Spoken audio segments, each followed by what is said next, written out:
For that 3 weeks there, ladies and gentlemen, 28 in the pen by those Mount William size and 342 kilos your weight. Hey, just look at the power in those young girls. Hey, love the quality there. Right, start your way, 155.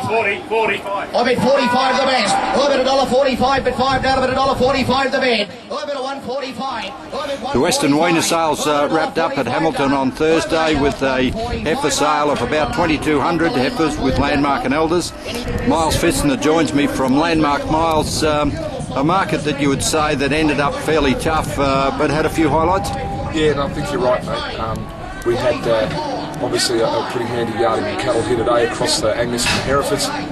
We saw some quite exceptional prices at the top end for the exceptional breeding cattle.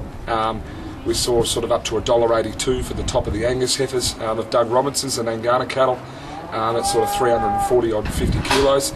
And then we saw sort of on the special lines of the Limousin heifers for breeding purposes up to $2.19. But yeah, certainly got tough towards the end when the quality and the weight slipped away. It seemed to me as the sale marched on that you ran out of buyers. There was definitely no volume buyers from anywhere across the state, probably apart from Gippsland, and you relied on the locals. Yeah, look, Gippsland were good support today, and obviously up the way with the export ready cattle with Landmark Global Exports, but other than that, yeah, towards the end of the sale, on those sort of lighter cattle that are going to take a bit of time, there were not a lot of avenues to get rid of them, and it got very tough towards the end. Yeah, so when we say tough towards the end, there was plenty of heifers with weight that were 28s and up to 35s and 6s. Yeah, we probably saw it come back once we dropped under 300 kilos, and those cattle that were off type we saw come back. A lot of cattle getting started in the sort of low to mid 20s.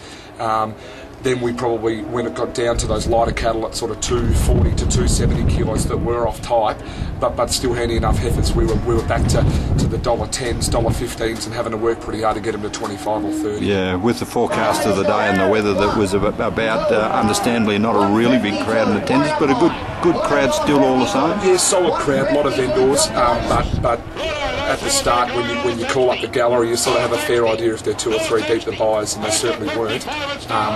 I think the sale today is probably held up at the top end. The prices for those exceptional breeding cattle were on par, if not maybe a fraction better than some of the other sales, but I think overall, when we got down towards the end on those secondary type cattle and the second runs of cattle, we did battle today. Yeah, so really what we've seen today at the end of the market is where we probably expected the market to have been all week. Yeah, I think that's a fair assumption. I do think and feel that we haven't seen the floor of it yet. I think that we've got some sales coming up, obviously Cassidy tomorrow, Warrnambool, there's Narracourt next Thursday, and then obviously some sales back over towards Melbourne. I think there's some people that better brace for a drop in prices, because I certainly don't think we've seen the floor in it at all.